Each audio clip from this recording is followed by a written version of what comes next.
السلام عليكم ورحمة الله وبركاته. نينك استور داليارة هي وحكو فكرة وحانو كودة دالا سيدي مركا وجامعة وكقلين شبيو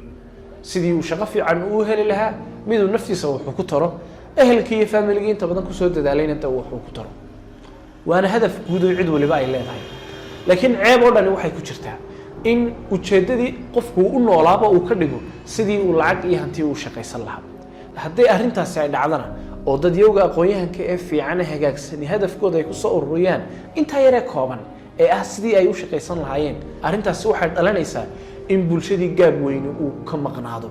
siyaasadii lagu haleynaya siyaasadan meel u socotaba aan la garanayn siyaasadan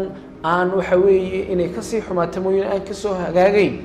yaa lagu haleynaya haddii aqoonyahankii siyaasiga noqon lahaa ee fiicna uu ku dadaali waayo oo hankiisa ku soo ururo qoyskiisa sidii u beerin lahaa roodhida haddii ninkii waxa weeye wadaadka hay aqoonta diinta lahaa aanu bulshadii iyo ummadiisii aanu wax ugu tarin aqoontiisaasi sidee baa waxa weeye diinta ummadaasi ay u noqon kartaa mid dhisan sidee bay dacwad u hormari kartaa sidee bay dacwad u faafi kartaa ninkii aqoonyahanka ahaa haddii aanu waqtigiisa wax ka mid ah bulshada aanu wax ugu tarin sidee baa waxa weeye ummaddu ay horumaraysaa haddii ninkii ganacsada ahaa xoolihiisa aanu ummadda wax ugu tarin sidee baa waxa weeye masaakiintii iyo fuqaradii waxa weeye loo gacan qaban karaa bimacnaa mar kasta oo dadka fiican ay ku mashquulaan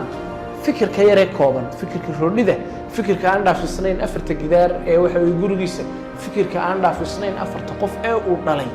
ummaddan yaa u maqan barintayda waxay tahay nin kasta oo aqoonyahani inuu mas'uuliyad iska saaro bulshadiisa weeye